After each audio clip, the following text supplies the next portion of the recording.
हे दोस्तों, कैसे हैं आप सब। आई होप आप सब स्वस्थ होंगे, मस्त होंगे और आपकी तैयारी बेहतरीन चल रही होगी। दोस्तों, जैसा कि आपको पता है कि ये श्रृंखला चल रही थी एनआईओएस ब्रिज कोर्स 2025 की, जो कि अनिवार्य रूप से प्रशिक्षण होने वाला है प्राथमिक स्कूलों में पढ़ाने वाले बीएड अध्यापकों के लिए। जैसा कि आपको पता है कि मैंने इस चैनल पे इससे पहले के जो वीडियो थे उसमें पेपर 1 के चैप्टर 3 के जितने भी क्वेश्चन थे जो लास्ट ईयर एग्ज़ाम्स में पूछे गए थे उन सबको व्याख्या सहित करा रखा है। बात करते हैं आज के इस सेशन में क्या कुछ खास होने वाला है। तो आज के इस सेशन में हम चैप्टर 4 की बात करेंगे, जो कि है विकास। दोस्तों, इस चैप्टर को भी मैं पार्ट वाइज ही लेके आऊँगी, क्योंकि इसके अंतर्गत बहुत सारे सब टॉपिक हैं और सब अपने आप में बहुत महत्वपूर्ण हैं। इसलिए इसको मैं पार्ट पार्ट करके ले आऊँगी आप लोगों के लिए, ताकि कुछ भी स्किप ना हो, कुछ भी ऐसा इम्पॉर्टेंट टॉपिक छूट ना जाए जो हमारे एग्ज़ाम में आ सकता है। जिन्होंने चैनल को सब्सक्राइब नहीं किया हो वो चैनल सब्सक्राइब कर लें, वीडियो को लाइक कर लिया करें।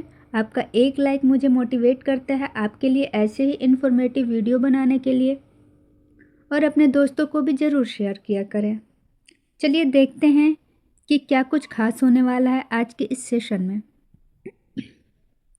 तो सबसे पहले जो प्रश्न है वह है विकास क्या है, और मनोविज्ञान के संदर्भ में विकास कितने प्रकार का होता है, शिक्षा से विकास का क्या संबंध है। दोस्तों, आज के जो क्वेश्चन हैं उनका नेचर लॉन्ग टाइप का होने वाला है। ये वेरी लॉन्ग टाइप क्वेश्चंस हैं जो 10 मार्क्स के आपके एग्ज़ाम में आते हैं। और अगर इस टॉपिक से रिलेटेड कोई भी क्वेश्चन हो, अगर वेरी शॉर्ट या शॉर्ट टाइप क्वेश्चन में आए, तो आज के इस सेशन के बाद उस सारे क्वेश्चन को आप इजीली अपने एग्ज़ाम में कर पाओगे। तो सेशन को एंड तक ज़रूर देखें, वीडियो बिना स्किप किए बने रहें वीडियो में। चलिए बात करते हैं क्वेश्चन नंबर 1 की। क्वेश्चन नंबर 1 कहता है विकास क्या है और मनोविज्ञान के संदर्भ में विकास कितने प्रकार का होता है, शिक्षा से विकास का क्या संबंध है। बात करते हैं उत्तर की।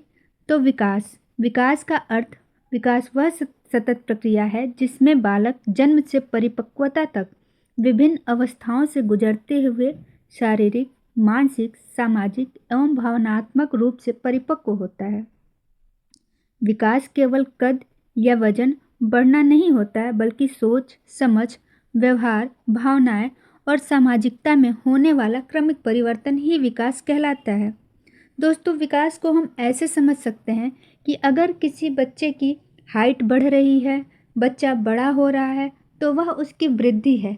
लेकिन उस बच्चे के शब्द भंडार में अधिकता हो रही है, उसकी मानसिक बुद्धि डेवलप्ड हो रही है, उसकी सामाजिक और भावनात्मक परिपक्वता बढ़ रही है, तो वह उसका विकास हो जाता है। इन शॉर्ट हम ये कह सकते हैं कि विकास को हम मेज़र नहीं कर सकते हैं, लेकिन हम ग्रोथ को मेज़र कर सकते हैं। जैसे कि हाइट हो गया, वजन हो गया, यह किसी बच्चे का ग्रोथ होता है, जबकि डेवलपमेंट उसके समझ, व्यवहार, भावनाओं की प्रक्रिया है। बात करते हैं मनोविज्ञान और शिक्षा के संदर्भ में विकास के कितने प्रकार होते हैं। तो जो पहला प्रकार है वह है शारीरिक विकास। शरीर के अंगों, मांसपेशियों, हड्डियों और मोटर स्किल्स जैसे कि चलना, दौड़ना, लिखना का बढ़ना और मजबूत होना।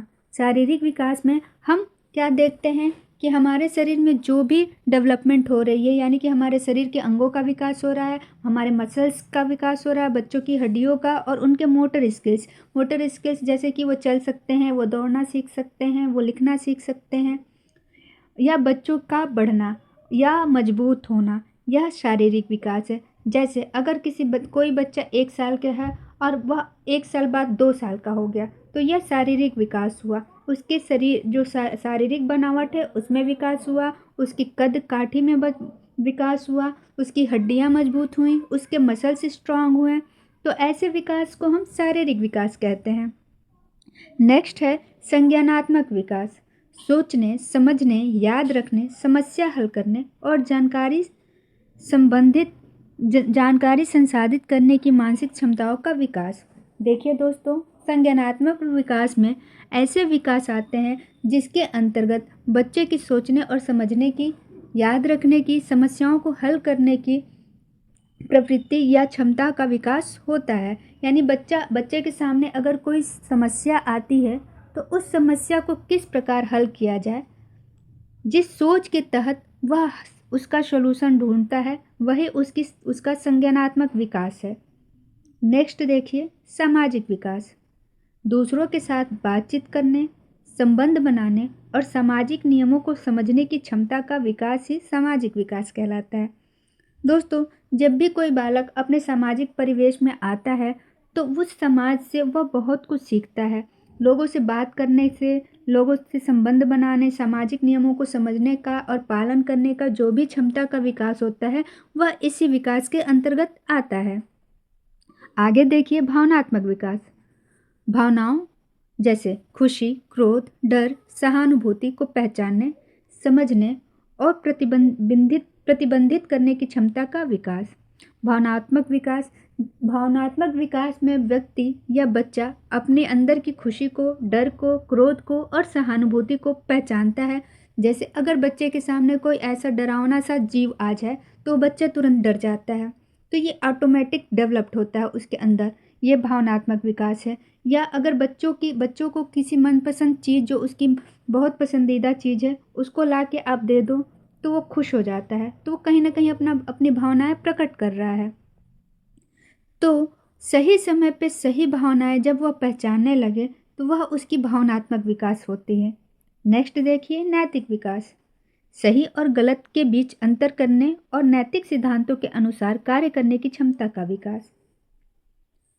जब कोई बच्चा सही और गलत के बीच अंतर करने लगे और नैतिक सिद्धांतों का पालन क्षमता अनुसार या नियम अनुसार करने लगे, तब उस बच्चे में जाके नैतिक विकास डेवलप्ड हो जाती है। जैसे अगर आपने बच्चे को सिखाया कि सड़क पे चलते हुए सड़क के नियमों का पालन करना चाहिए, जैसे ही रेड लाइट ऑन होती है रुक जाना चाहिए, और आपके समझाने के बाद बच्चे ने समझा कि वह कानून और व्यवस्था क्या है और उसके अनुसार कार्य करना प्रारंभ किया, कि जैसे ही सड़क पे चलते उसे रेड लाइट दिखा वह रुक गया। इट मीन्स कि उसके अंदर मोरल डेवलपमेंट होना स्टार्ट हो गया है। आगे देखिए, भाषाई विकास। भाषा को समझने और उसका उपयोग करने की क्षमता का विकास। ऐसा विकास जिसके अंतर्गत जो बच्चा है वह भाषा को समझता है और भाषा को समझ के उसको अपने दैनिक जीवन में उसका प्रयोग करने लगता है, तो हम यह कह सकते हैं कि बच्चे के अंदर भाषाई विकास हो गया है। नेक्स्ट देखिए, क्रियात्मक विकास, जिसको आप मोटर डेवलपमेंट भी कहते हैं। शारीरिक गतिविधियों और समन्वय का विकास, जैसे लिखना, पेंट करना। दोस्तों, जब बच्चे के शारीरिक गतिविधियों का समन्वय होने लगे, यानी कि जब वो अपने हाथों में पेन पकड़ के लिखना शुरू कर ले, तो आप कह सकते हैं कि उसके अंदर क्रियात्मक विकास हो गया है। या पेंट करना, जिसको आप कह सकते हैं कि फाइन मोटर स्किल। जब छोटी छोटी या बारीक चीज़ों का कार्य करना बच्चा प्रारंभ कर देता है तो उसको क्रियात्मक विकास कहते हैं। इसके बहुत सारे एग्जाम्पल्स हैं, जैसे कि पेंट करना, ड्राइंग बनाना, लिखना, आईलाइनर लगाना, मोती पिरोना। ये सारे आपके फाइन मोटर स्किल के ही एग्जाम्पल्स हैं। नेक्स्ट देखिए, विकास और शिक्षा का संबंध अत्यंत घनिष्ठ और परस्पर आश्रित है। शिक्षा का उद्देश्य बालक के सर्वांगीण विकास को बढ़ावा देना है, जबकि बालक का शारीरिक, मानसिक, सामाजिक, भावनात्मक और संज्ञानात्मक विकास ही शिक्षा की प्रकृति, विधि और सामग्री को निर्धारित करता है। इसलिए कहा जाता है कि शिक्षा विकास पर आधारित है और विकास शिक्षा से दिशा पाता है। दोस्तों, जब तक कोई भी बालक पूर्णतः उसका डेवलपमेंट नहीं होगा, सामाजिक, संज्ञानात्मक, भावनात्मक, तब तक वह अच्छी शिक्षा ग्रहण करने में कहीं न कहीं असमर्थ होगा। अतः हम ये कह सकते हैं कि शिक्षा और विकास का आपस में घोर या घनिष्ठ संबंध है। बात करते हैं शिक्षा विकास पर आधारित होता है। बालक जिस विकासात्मक अवस्था में होता है उसी के अनुसार शिक्षा दी जाती है। छोटे बच्चों को खेल आधारित शिक्षण और बड़े बच्चों को तर्क व समस्या समाधान आधारित शिक्षण उपयुक्त होता है। आइए बात करते हैं कि शिक्षा किस तरीके से विकास पर आधारित होती है। विकास के अनुसार बालक जिस भी अवस्था में होता है हम उनको उसी अनुसार सिखाते हैं। जैसे अगर आपकी कक्षा में बाल वाटिका में बच्चा आ रहा है या कक्षा 1 या कक्षा 2 में आ रहा है तो उस समय बच्चे को खेल आधारित या एक्टिविटी के माध्यम से आप ज़्यादा सिखा सकते हैं और वह बहुत अच्छी तरीके से सीख भी सकता है। आप अपने स्कूलों में ये कार्य ज़रूर करते होंगे।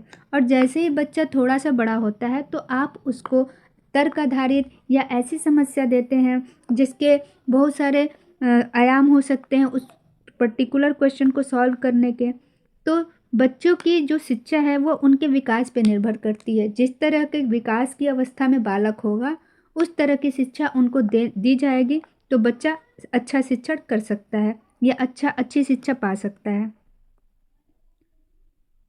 शिक्षा विकास को गति प्रदान करती है। शिक्षा बालक की बौद्धिक क्षमता, सोच, स्मृति, भाषा और सामाजिक व्यवहार को विकसित करती है। उचित शिक्षा से विकास तीव्र और संतुलित होता है।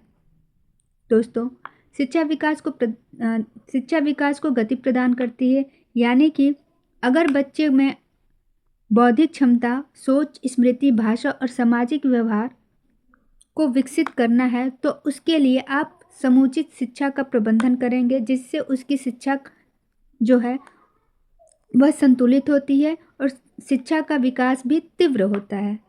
व्यक्तिगत भिन्नताओं का अध्ययन। सभी बच्चों का विकास समान नहीं होता।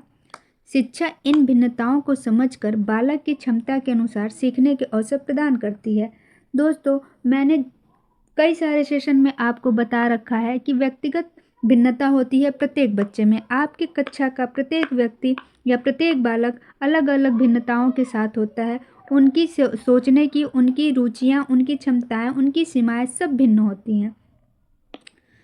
अतः बच्चे की भिन्नताओं को समझ के बालक के लिए सीखने का प्रबंधन करना एक अच्छा अवसर प्रदान करती है। नेक्स्ट देखिए, सर्वांगीण विकास का लक्ष्य।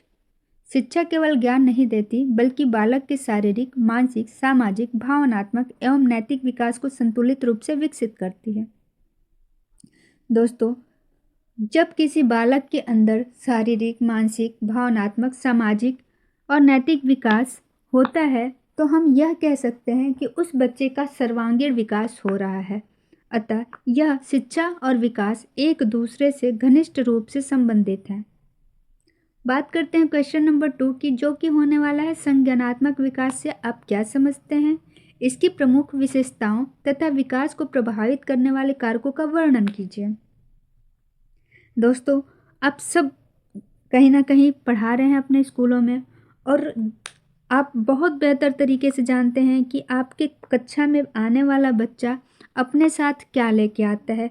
उसके पास पूर्व ज्ञान होता है। उस पूर्व ज्ञान का इस्तेमाल करते हुए आप नए ज्ञान को जोड़ने का कार्य करते हैं और यह नया ज्ञान उसके कहीं ना कहीं संज्ञानात्मक विकास से ही संबंधित है। तो चलिए बात करते हैं संज्ञानात्मक विकास की, जिसको हम कॉग्निटिव या इंटेलेक्चुअल डेवलपमेंट भी कहते हैं। संज्ञानात्मक विकास की अवधारणा को स्विट्जरलैंड के मनोवैज्ञानिक ने प्रतिपादित किया था और इसे 4 चरणों में बांटा था। दोस्तों, बात करते हैं, आपने जीन पियाजे का नाम सुना होगा और कहा जाता है कि संज्ञानात्मक विकास के फादर थे वो, जो कि स्विस एक साइकोलॉजिस्ट थे। उन्होंने इसे 4 चरणों में बांटा। जीन पियाजे द्वारा प्रतिपादित संज्ञानात्मक विकास सिद्धांत मानव बुद्धि की प्रकृति एवं उसके विकास से संबंधित एक विशद सिद्धांत है। पियाजे का मानना था कि व्यक्ति के विकास में उसका बचपन एक महत्वपूर्ण भूमिका अदा करता है। पियाजे का सिद्धांत विकासी अवस्था सिद्धांत भी कहलाता है। बात करते हैं कि इन्होंने क्या सिद्धांत दिए और उसके बात करते हैं संज्ञानात्मक विकास के सिद्धांत के घटकों की, तो यह 3 है। पियाजे द्वारा प्रतिपादित सिद्धांत 3 अलग अलग घटकों से मिलकर बना है। पहला आत्मसात, दूसरा अनुकूलन और तीसरा संतुलन।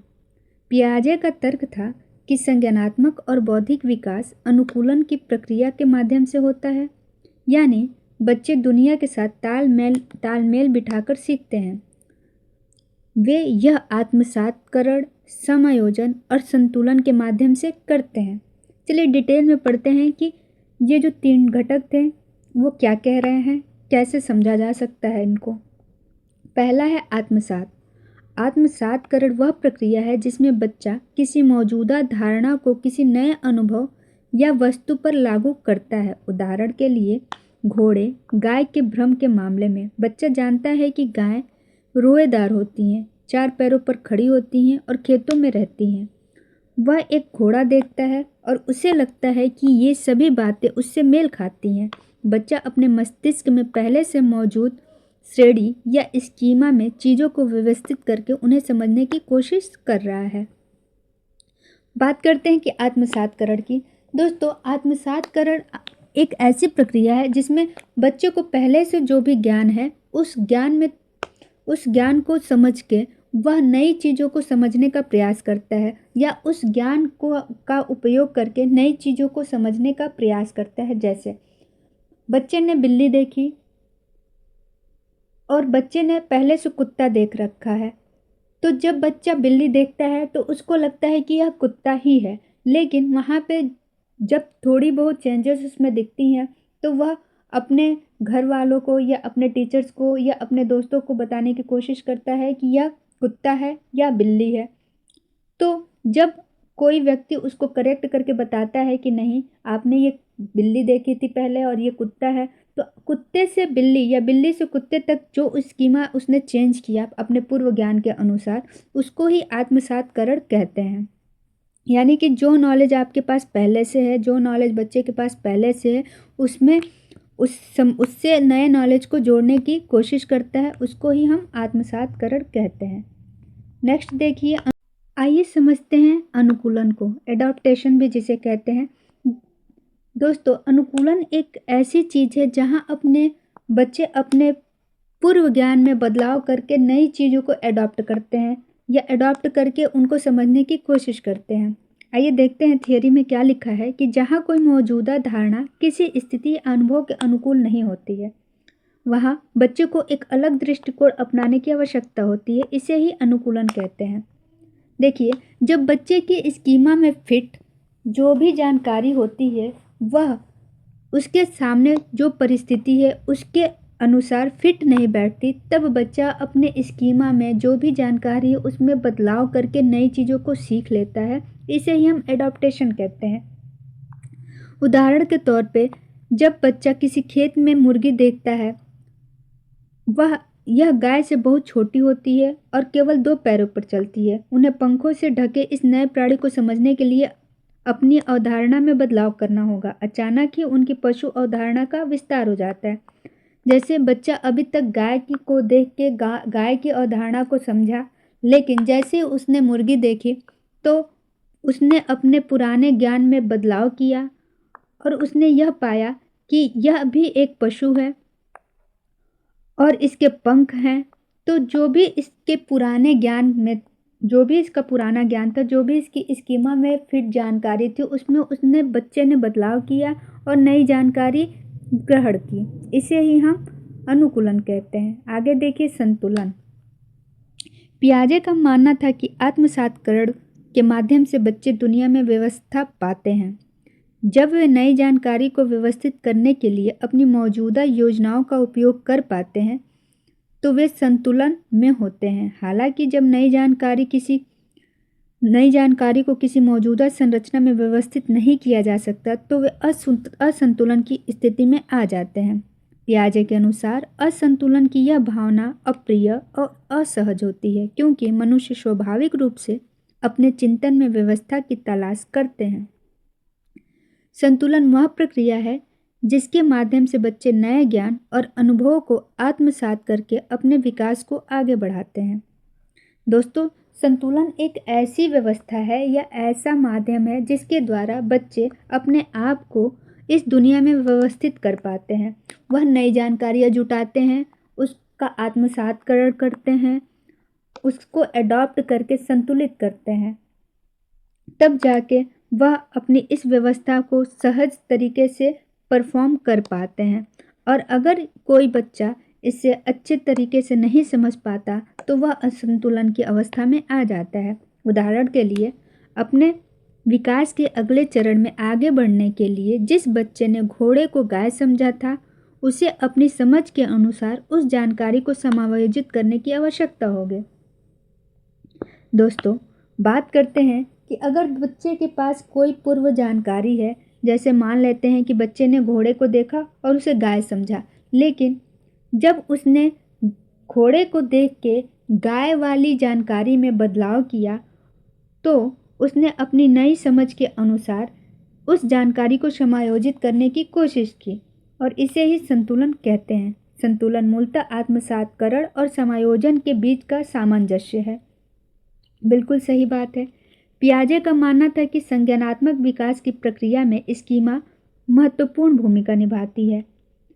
जैसे जैसे बच्चे किसी अनुभव से गुजरते हैं, वे उसे समझने और अपने मस्तिष्क में व्यवस्थित करने के लिए स्कीमा विकसित करते हैं। जितने अधिक अनुभव होते हैं, उनके स्कीमा उतने ही जटिल और असंख्य होते हैं। साथ ही वे नए अनुभव का उपयोग कर अपने मौजूदा स्कीमा को संतुलित और संशोधित करने के लिए भी तैयार रहते हैं। देखिए, बात करते हैं कि अगर बच्चे के दिमाग में जो भी पूर्व जानकारियाँ हैं, जो भी उसकी स्कीमा में फीड नॉलेज है, वह समय और परिस्थितियों के आने के अनुसार उसको बदल के और समायोजित करके जब उसी तरीके का व्यवहार करना शुरू करता है और नए अनुभवों को अपने पुराने स्कीमा से जोड़ के उसको संशोधित करने की कोशिश करता है, तो बच्चा संतुलित करके अपना कार्य अच्छे ढंग से कर पाता है। बात करते हैं कि पियाजे के संज्ञानात्मक विकास की कितनी अवस्थाएं थीं। संज्ञानात्मक विकास के 4 चरण पियाजे ने प्रस्तुत किए। ये सभी बच्चों के संज्ञानात्मक विकास और दुनिया के बारे में उनकी समझ के निर्माण में तरीके को समझने में मदद करता है।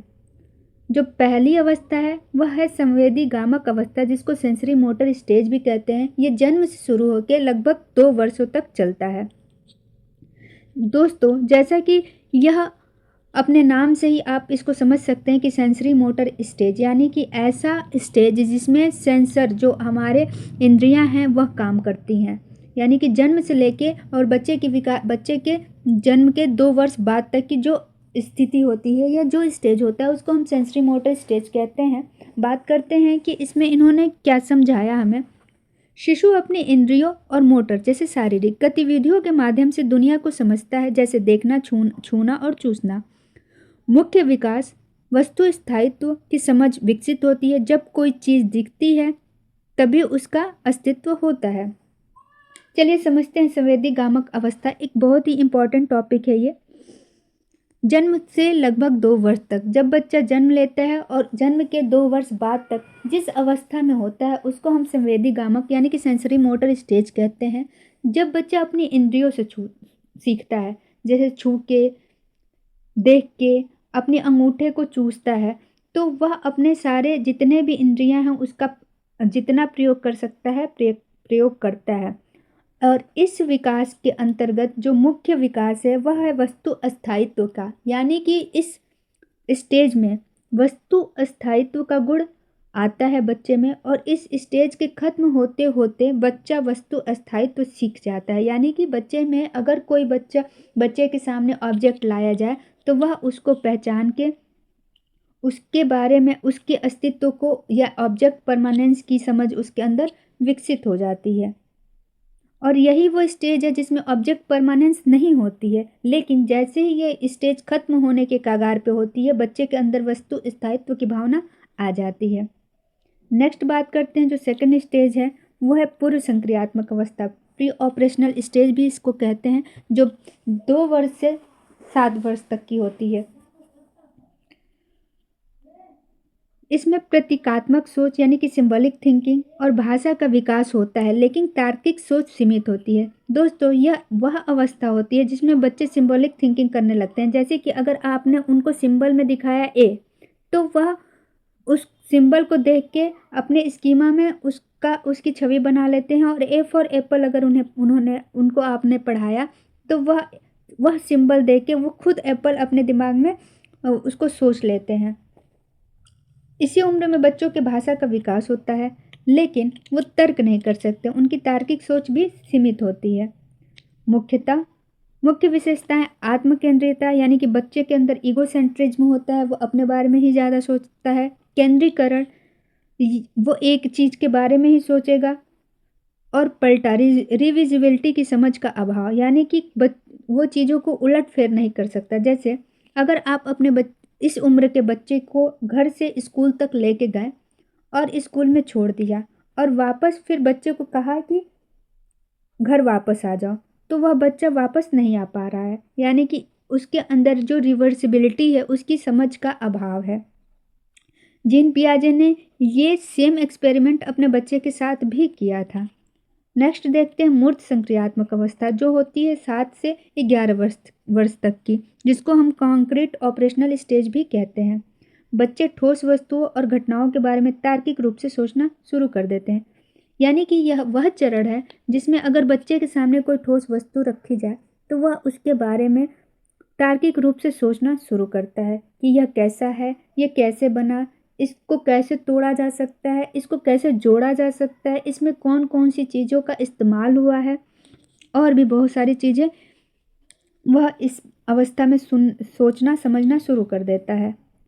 मुख्य विकास संरक्षण, जो मुख्य विकास है वह संरक्षण यानी कि कंजर्वेशन, वर्गीकरण, बच्चा क्लासिफिकेशन कर सकता है, वर्गीकरण कर सकता है चीज़ों को। क्रमबद्धता, यानी कि बच्चा क्रमबद्ध तरीके से चीज़ों को रखना सीख सकता है। ये सारी चीज़ें इस उम्र में बच्चे की विकसित हो जाती हैं। बात करते हैं आखिरी, जो कि औपचारिक संक्रियात्मक अवस्था है, जिसको फॉर्मल ऑपरेशनल स्टेज कहते हैं, जो 11 वर्ष से शुरू होती है और उससे अधिक चलती रहती है। किशोरावस्था में अमूर्त, एब्स्ट्रैक्ट और काल्पनिक विचारों के बारे में तार्किक रूप से सोचने की क्षमता होती है। दोस्तों, अगर बात करें हम औपचारिक संक्रियात्मक अवस्था, जिसको हम फॉर्मल ऑपरेशनल स्टेज भी कहते हैं, तो इस अवस्था में बच्चा किशोरावस्था में होता है और उसके अंदर एब्स्ट्रैक्ट थिंकिंग शुरू हो जाती है।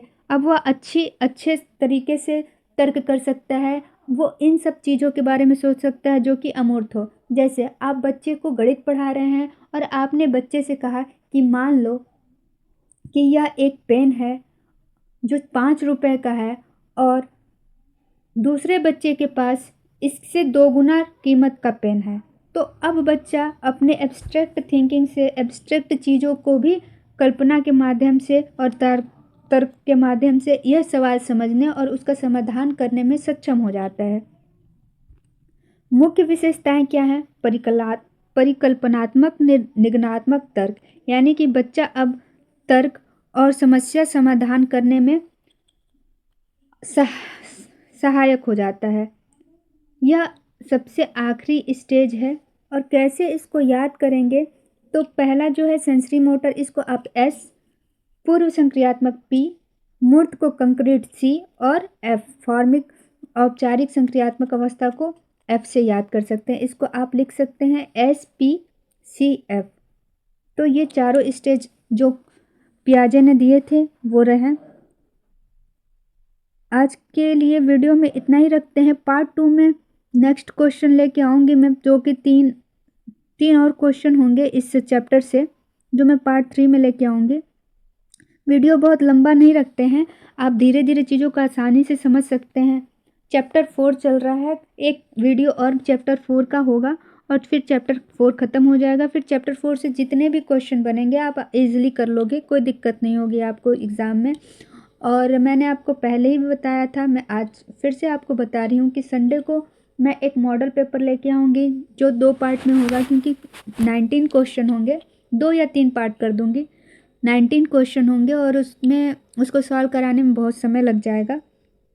तो आपका जो पेपर है वो भी 3 भागों में आता है। पहला जो होता है वो वेरी शॉर्ट टाइप क्वेश्चन, जो कि 10 क्वेश्चन होते हैं और सारे क्वेश्चन इंपॉर्टेंट अनिवार्य होते हैं, आपके पास कोई चॉइस नहीं होता है उसके साथ। जो दूसरा पार्ट होता है वो होता है शॉर्ट टाइप क्वेश्चन के, जिसमें आपको 7 क्वेश्चन मिलते हैं और उस प्रत्येक क्वेश्चन के साथ एक और क्वेश्चन और में मिलता है और 5 मार्क्स के होते हैं। और जो तीसरा पार्ट होता है वो होता है लॉन्ग टाइप क्वेश्चन का, जिसमें आपको 2 क्वेश्चन मिलेंगे और दोनों क्वेश्चन के साथ एक क्वेश्चन और मिलेगा अथवा में, जो कि 10 नंबर का होता है। तो दोस्तों मैंने सोचा है कि जो भी मॉडल पेपर होगा जो मैं संडे को लेके आऊँगी उसको 3 पार्ट में डिवाइड करके कर लेंगे, ताकि बहुत लंबा वीडियो भी ना हो और आप उसको स्किप किए बिना आराम से देख सकते हैं। और आई एम श्योर कि जब आप पहले पेपर का पूरा मॉडल पेपर कर लोगे तो आपको एग्ज़ाम में बिल्कुल सब कुछ पढ़ा मिलेगा, कोई भी चीज़ ऐसी नहीं होगी जो ऐसा लगेगा कि बिल्कुल नहीं है।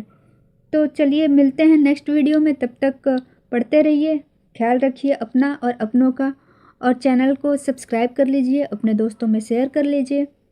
अगर वीडियो को लाइक नहीं किया है तो लाइक कर लीजिए। आपकी कोई क्वेरी हो तो कमेंट बॉक्स में ज़रूर से मैसेज कीजिए। Thank you for watching. Bye bye, take care.